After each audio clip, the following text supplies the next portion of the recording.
दोस्तों, अभी 7 जुलाई की रात को अर्जेंटीना और इजिप्ट के बीच में एक मैच हुआ।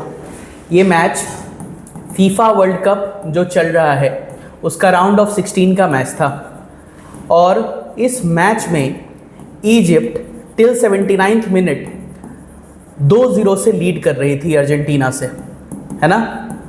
लेकिन फिर जो बचे हुए 12 मिनट में मास्टर क्लास जो हमें देखने को मिला है लियोनेल मेसी का, ये साबित करने को काफ़ी है क्यों इस यूनिवर्स पे उनसे अच्छा प्लेयर पैदा ही नहीं हुआ जिसने कोई फुटबॉल की पिच को कभी भी उस पर वॉक किया हो। बट इस मैच में काफ़ी कंट्रोवर्सीज़ हुई। कुछ फाउल के कॉल्स थे इजिप्ट के लेके जिसको रेफरी ने चेक नहीं किया या उसको फाउल नहीं दिया। एक्चुअल में वो फाउल थे भी नहीं। मेरे पॉइंट ऑफ व्यू से देखिएगा, मैं पिछले 21 सालों से फुटबॉल देख रहा हूँ और मेरे हिसाब से वो फाउल नहीं थे और बहुत सारे एक्सपर्ट्स जो हैं वो भी यही कह रहे हैं कि फाउल नहीं है। बट इस टाइम पे हमारा जो फोकस पॉइंट है इस वीडियो में वो ये कंट्रोवर्सी पे नहीं है। अर्जेंटीना जीत गई, फेयर एंड स्क्वायर जीती है, कोई प्रॉब्लम नहीं है। बट इस मैच में इजिप्ट के कोच ने एक एक्स साइन बनाया जो दिखाता है कि अगर किसी मैच में रेसिज्म या डिस्क्रिमिनेशन होता है तो उसने फीफा को कॉल आउट किया कि भाई आप यहाँ पे डिस्क्रिमिनेशन कर रहे हो। नंबर 1, कोई बड़ी बात नहीं है, अगर हार रहे थे तो बुरा लगा, किया होगा। बट भाई साहब ने पैलेस्टाइन का झंडा लहराया था आफ्टर डिफीटिंग ऑस्ट्रेलिया, और ये पैलेस्टाइन का झंडा लहराया था और इसके जवाब में एक अर्जेंटाइन फ़ैन ने यहाँ पे इजराइल का झंडा लहरा दिया इनके सामने, तो ये काफ़ी गुस्सा हो गए।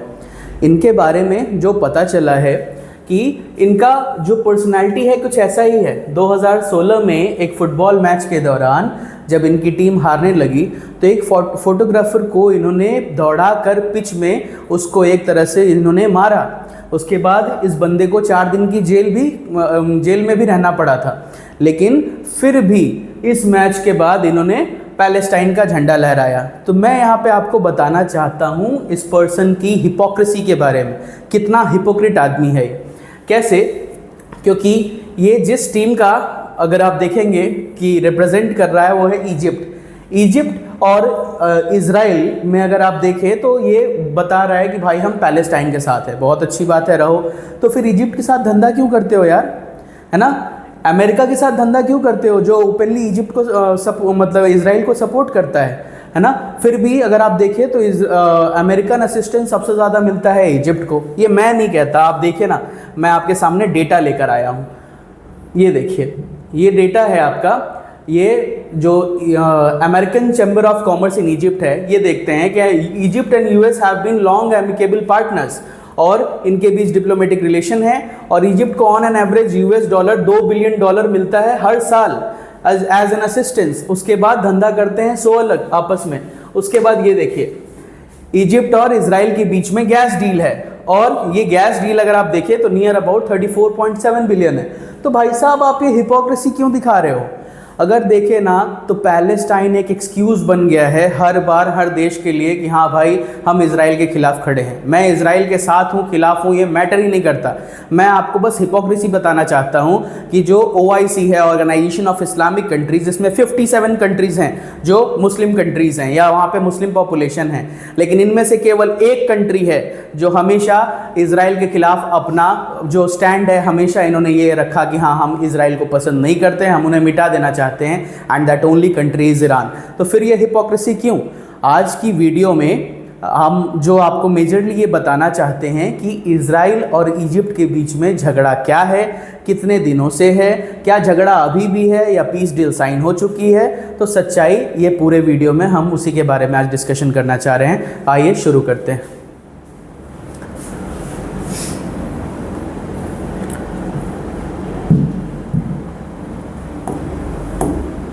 तो crossroads of conflict and peace making, यानी पीस डील ऑलरेडी साइन हो चुकी है किसके किसके बीच में? तो इजिप्ट और इजराइल के बीच में। देखिए, सबसे पहले से शुरू करते हैं। 1914 में जब वर्ल्ड वॉर 1 का आउटब्रेक हुआ था तो उस वक्त पे अगर आपको पता है कि वर्ल्ड वॉर 1 के बाद ऑटोमन एम्पायर एक तरह से डिसइंटीग्रेट हो गया था, ख़त्म हो गया था। तो इजिप्ट को एक ब्रिटिश प्रोटेक्टरेट बना दिया गया, इजिप्ट अंडर ब्रिटिश कंट्रोल चला गया और पैलेस्टाइन से जो ओटोमन थे, उस्मान थे, उनको हटा दिया गया और ये भी अंडर कंट्रोल ऑफ ब्रिटिश आ गया। इसके बाद Britain secretly promises to recognise Arab independence in exchange for a revolt against the Ottomans, यानी अरब्स को उन्होंने कहा कि भाई हम आपको इंडिपेंडेंट कर देंगे, आप ऑटोमन्स के खिलाफ रिवोल्ट कीजिए। 1915-16 में 1917 में बैलफोर डिक्लेरेशन आता है एंड ब्रिटिश ने यहाँ ओपनली सपोर्ट किया कि हम एक नेशनल होम देंगे, किसको? जूइश पीपल को, यानी यहूदियों को हम एक होम देंगे। और 1918 में league of Nations post war mandate देते हैं जिसमें ब्रिटेन को इराक, जॉर्डन और पैलेस्टीन मिल जाता है और इसी पैलेस्टीन में इन्होंने कहीं ना कहीं आप देखें तो इजराइलियों को बसाना शुरू किया, यानी यहूदियों को बसाना शुरू किया, जो ज्यूज पॉपुलेशन है। फिर देखते हैं उसके बाद क्या होता है। 1922 में किंगडम ऑफ इजिप्ट अपने मतलब इंडिपेंडेंस को डिक्लेयर करते हैं। वो कहते हैं कि भाई अब हम ब्रिटेन से इंडिपेंडेंट है। फिर भी इसमें ब्रिटेन के स्ट्रैटेजिक इंटरेस्ट काफ़ी थे। 1937 में 4 लाख से ज़्यादा ज्यूज़ जो हैं वो इमिग्रेट करते हैं पैलेस्टीन को। सिंस द लेट 1800 ये सबसे बड़ा एक तरह से माइग्रेशन था। Under surges the peel commission recommends dividing Palestine into 2 states. Peel commission ने कहा कि पैलेस्टीन को हम 2 भाग में बांट देंगे, एक भाग में आपके जो वहाँ पे मुस्लिम पॉपुलेशन है वो रहेगी और एक भाग में आपके यहूदी पॉपुलेशन रहेंगे। 1939 और 45 में वर्ल्ड वॉर 2 होता है। Great Britain utilizes both Egypt and Palestine as a critical basis of operations against Axis powers in the region, यानी ये जर्मनी के खिलाफ, जापान के खिलाफ और इटली के खिलाफ इन जगहों का यूज़ किया गया था। ध्यान से देखिएगा और याद रखिए इसी टाइम पे बहुत सारे ज्यूज़ का होलोकॉस्ट किया था। किसने? तो हिटलर ने। तो ये वहाँ पे जाके सेटल होते हैं। 1947 में यूएन अपना पार्टीशन प्लान लेके आता है। ब्रिटेन कहता है कि भाई हम अपना मैंडेट खत्म करेंगे। यूएन ने एक प्रपोजल दिया कि हम पैलेस्टाइन को 2 पार्ट में बांटेंगे, एक इंडिपेंडेंट अरब और एक जूइश स्टेट, यानी 2 स्टेट सॉल्यूशन या 2 नेशन थ्योरी जिसकी बात करते हैं हम। 2 नेशन थ्योरी और 2 स्टेट्स सॉल्यूशन, इसकी बात हुई है ना। Civil conflict immediately breaks out as British forces begin withdrawing. British forces वहाँ से विड्रॉ करना शुरू करती हैं। उन्होंने 2 स्टेट सॉल्यूशन को प्रॉमिस किया था, लेकिन जो वहाँ पे इस्लामिक स्टेट्स हैं वो इस 2 स्टेट सॉल्यूशन को मानने से इनकार कर देते हैं। फिर आता है 1948 इंडिपेंडेंस एंड वॉर। मई 14 को ब्रिटिश मैंडेट फॉर्मली एंड होता है, यानी ब्रिटिश जो है वहाँ से अपना जगह खाली कर देते हैं। इजराइल अपनी इंडिपेंडेंस को डिक्लेयर कर देता है और मई 15 को जो इजिप्ट से फोर्सेस थे, जॉर्डन, सीरिया, इराक, ये सब इन्वेड करते हैं कहाँ पे? इजराइल में। 10 महीने की लड़ाई होती है एंड इसके बाद इजराइल ने जितने भी यूएन प्रॉमिस टेरिटरी थी उसको तो कैप्चर किया ही किया, plus 60% of proposed Arab state जो कि एक तरह से पैलेस्टाइन थी उसको भी इन्होंने कैप्चर कर लिया। यहाँ से लड़ाई मेजरली शुरू होती है। जो पैलेस्टाइन और ये आप देखेंगे इजराइल की कॉन्फ्लिक्ट है, हम इसको बहुत डिटेल में एक अलग वीडियो में भी बताएंगे, लेकिन मेजरली यही चीज़ें हैं जो हम डिस्कस करने वाले हैं। उसके बाद 7 lakh plus Palestinian Arabs fled their homes. उनको अपना घर छोड़ के भागना पड़ा क्योंकि वहाँ पे इजराइल ने कब्जा कर लिया था। 6.5 लाख से ज़्यादा ज्यूज माइग्रेट करते हैं Israel over the next 30 years. पूरा का पूरा लैंडस्केप जो है वो रीशेप हो गया। The aftermath of the 1948 Palestine war resulted in massive permanent demographic shift. The displacement of Palestinians came to be known as the Nakba, यानी द कैटास्ट्रॉफी। उनको अपना घर छोड़कर जाना पड़ा। साइमल्टेनियसली ज्यूइश पॉपुलेशन जो बाकी मिडिल ईस्ट में या नॉर्थ अफ्रीका में रह रही थी, ये newly establish state of Israel में माइग्रेट करते हैं, यानी इजराइल चले जाते हैं और एक तरह से रीजनल डेमोग्राफिक को ऑल्टर कर देते हैं। उसके बाद ये इस्लामिक स्टेट्स को मंजूर नहीं था कि यहाँ पे इजराइल उनका जो पैलेस्टाइन है उसका 60% से ज़्यादा जगह भी कैप्चर करे। इनफैक्ट वो इजराइल को तो जगह भी नहीं देना चाहते थे। 2 स्टेट सॉल्यूशन को इन्होंने मानने से इनकार कर दिया था। तो अल्टीमेटली क्या होगा? लड़ाई होगी। लड़ाई हुई। 1952 में रेवोल्यूशन आता है। इजिप्शियन मिलिट्री फोर्सेस ने मोनार्की को ओवरथ्रो किया और वहाँ पे एक तरह से आप डेमोक्रेसी को उन्होंने स्टैब्लिश किया। ब्रिटिश फोर्सेस कुछ दिन बाद अगले 2 सालों में पूरी तरह से इजिप्ट से विड्रॉ कर जाते हैं। इसके बाद नेशनलाइजेशन।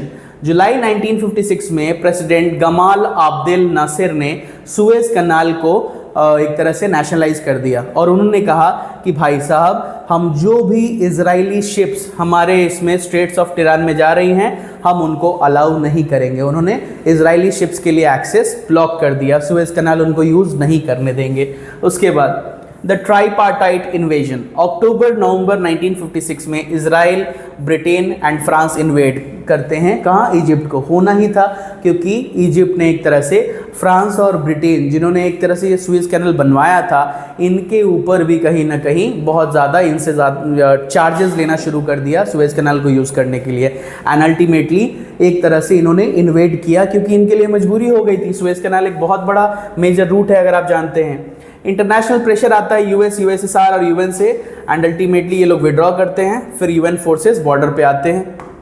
इसके बाद क्या होता है, 1967 में इजिप्ट एक बार फिर से स्ट्रेट्स ऑफ टिरान को क्रॉस करते हैं टू इजरायली शिपिंग, और एक तरह से आप देखेंगे कि उन्होंने यूएन बॉर्डर फोर्सेस को विड्रॉ करवा दिया। बेसिकली इजिप्ट के लिए उन्होंने फिर से इजराइल के लिए उन्होंने स्ट्रेट ऑफ टिरान को वापस से बंद कर दिया मई 1967 में।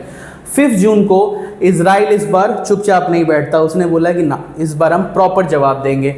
और 5 जून को इजराइल ने एक प्रीएम्प्टिव स्ट्राइक करना शुरू किया।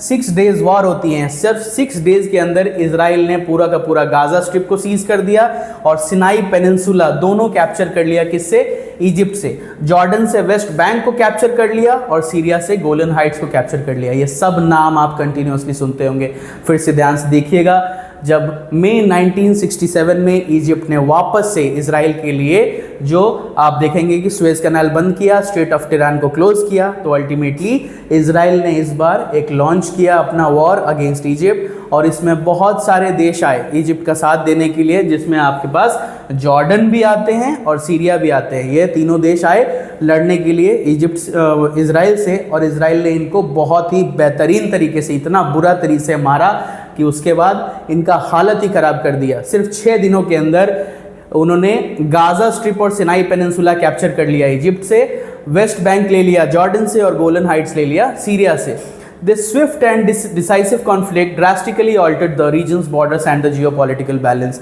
इसने पूरा मिडिल ईस्ट को हिला के रख दिया था इस वॉर ने। इस वॉर के बाद अगर हम देखेंगे तो इजराइल का राइज देखते हैं। इजराइल जैसा राइज हमें और कहीं देखने को नहीं मिला। एक कंट्री इतनी पावरफुल बनी कि क्या बोले।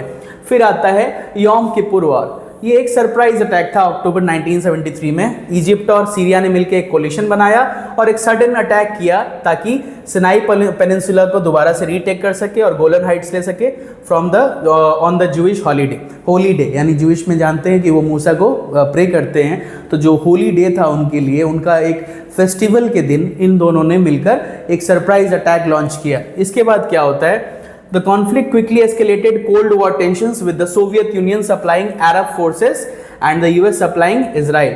यहाँ पे ये वर्ल्ड वॉर जैसा टेंशन आ गया क्योंकि जब कोल्ड वॉर चल रहा था बिटवीन, आप जानते ही हैं, यूएस एंड यूएसएसआर, तो यहाँ इन दोनों ने साइड्स ले ली। यूएसएसआर सपोर्ट कर रहे थे किसको? अरब्स को, और यूएस सपोर्ट कर रहा था किसको? इजराइल को अल्टीमेटली। और एक इतना जब टेंशन हुआ तो following early Arab successes Israel halted advances and counter attacked before a cease fire was imposed. यानी इजराइल ने यहाँ फिर से हरा दिया ऑलमोस्ट इन दोनों को। इसके बाद क्या होता है, 1978 में यूएस प्रेसिडेंट जिमी कार्टर आते हैं और ये एक तरह से सीक्रेट नेगोशिएशन स्टार्ट करते हैं एंड एक पीस ट्रीटी साइन होती है बिटवीन इजिप्ट एंड इजराइल। देखिए पीस ट्रीटी 1978 में साइन हो गई। फिर आती है 1979 की ट्रीटी। ये जो पीस ट्रीटी साइन होती है इसको हम कहते हैं एक तरह से कैंप डेविड अकॉर्ड्स, देखेंगे आप, है ना। 1979 में the formal peace treaty is signed and उसके बाद Egypt becomes the first Arab nations to officially recognise the state of Israel. अभी तक उन्होंने इजराइल को रिकॉग्नाइज नहीं किया था, लेकिन इजिप्ट पहला अरब स्टेट बनता है जिसने इजराइल को रिकॉग्नाइज कर दिया। आउटकम्स क्या होता है, इजराइल ने इसके बदले इनको सिनाई पेनिनसुला दे दिया। Sadat and Begin win the Nobel peace prize but Egypt is suspended from the Arab league for a decade. Arabs ने इजिप्ट को सस्पेंड कर दिया कि तुमने कैसे जाके एक देश जिसने पैलेस्टाइन पे कब्जा कर रखा है उससे तुमने हाथ मिला लिया। तो इजिप्ट सस्पेंडेड था अरब लीग से, बट इजिप्ट अब इजराइल को रिकॉग्नाइज कर चुका था। ये 1978-79 में हो गया। इसके बाद देखते हैं अक्टूबर 1981 इजिप्शियन प्रेसिडेंट अनवर सादत को असैसिनेट कर दिया वहाँ के रेडिकल्स ने, क्योंकि वो पीस ट्रीटी से खुश नहीं थे। होस्नी मुबारक प्रेसिडेंसी अज्यूम करते हैं। कौन बनता है प्रेसिडेंट? Hosni Mubarak. इसके बाद आता है 1987 1991, 1987 to 1991, the first intifada, a sustained Palestinian uprising against the 20-year-old Israeli occupation erupts across the territories. Intifada यानी एक तरह से यहाँ से इन लोगों ने सब ने मिलके इजराइल के खिलाफ, सारे पैलेस्टीनियन जो सपोर्ट करते थे नेशन, सब ने मिलके एक तरह से अटैक लॉन्च किया। फिर क्या होता है 1991 में इंटेंस सिविल अनरेस्ट होता है और ये कंटिन्यू रहता है अंटिल इंटरनेशनल प्रेशर आता है एंड एक तरह से पीस प्रोसेस दोबारा से रिवाइव होता है at the Madrid conference. Madrid में फिर पीस के लिए एक तरह से आप देखेंगे कि नेगोशिएशन स्टार्ट हो जाते हैं। फिर आता है 1993 का the Oslo I accord. Secret negotiations होते हैं between Israel and Palestinian liberalisation organisation PLO and एक तरह से कॉन्फ्लिक्ट को रिजॉल्व करने के लिए एक रेजोल्यूशन आता है। It creates the Palestinian national authority with limited self governance in the West Bank and Gaza and इसके बाद Israel and the PLO formally acknowledge each other. अभी तक इजराइल जो पैलेस्टीन को नहीं मान रहा था उसने उसे रिकॉग्निशन दे दी ताकि शांति हो पाए। लेकिन इसके बाद क्या आता है 1994 इजराइल और जॉर्डन का peace. Following the momentum of the Oslo accord, Jordan और इजराइल भी एक कॉम्प्रिहेंसिव पीस ट्रीटी साइन करते हैं and Jordan second Arab nation बनता है after Egypt to establish formal peace and diplomatic relations with Israel. तो आप ही बताइए कि जब शांति हो चुकी है, जब आप ऑफिशियली उनसे हाथ मिला के बैठ चुके हो, जब आप उनसे बिजनेस करते हो, तो फिर जाके ये पैलेस्टीनियन फ्लैग लहरा के आप साबित क्या करना चाहते हो? अगर साबित कुछ करना चाहते हो तो 57 मुस्लिम नेशंस हैं, मैंने कहा ऑर्गेनाइजेशन ऑफ इस्लामिक कंट्रीज़ में। अगर इतना ही नापसंद है इजराइल तो उसको मार के मिटा दीजिए। तो फिर उससे ये दोस्ती, ये यारी, ये बिज़नेस क्यों करते हैं? और बिज़नेस करते हैं तो फिर बिज़नेस ही करिए, ये ज़बरदस्ती के लिए, पैलेस्टाइन के लिए अपने ओपिनियंस मत दीजिए। मेरा स्टैंड इस पे क्लियर है इतना, मैं इजराइल हो या पैलेस्टीन हो, मैं यही कहता हूँ कि जो भी एक दूसरे की जान लेते हैं इट इज़ नॉट गुड, ये मानवता के लिए अच्छा नहीं है। पैलेस्टीन के लिए अगर मेरे मन में सद्भाव है तो वही सद्भाव मेरे लिए इजराइल के मन में भी है। अगर लोग मरते हैं तो दोनों साइड मरते हैं और ये लोग लड़ते रहते हैं आपस में। लेकिन एक फुटबॉल मैच को, एक स्पोर्ट्स को जो लोगों को यूनाइट करता है, उसका यूज़ लोगों को डिवाइड करने के लिए नहीं होना चाहिए। और अचानक से जो इतना सारा इजिप्ट के फ़ैन पैदा हो गए ना, ये इजिप्ट के फैंस नहीं हैं, ये फैंस है लियोनेल मेसी के, जो ऑपोजिशन में रहते हैं हमेशा। जो प्लेयर लोग लियोनेल मेसी को ग्रेटेस्ट ऑफ ऑल टाइम नहीं मानते हैं, वो उनके जो आर्क राइवल हैं जिसका नाम है क्रिस्टियानो रोनाल्डो, ये उनके फैंस हैं जो आके अभी इजिप्ट का झंडा लहरा रहे हैं और कुछ भी नहीं है। तो ज़बरदस्ती के लिए ये हिपोक्रेसी अच्छी बात नहीं है। आज की वीडियो मेरी इसी पे थी, धन्यवाद।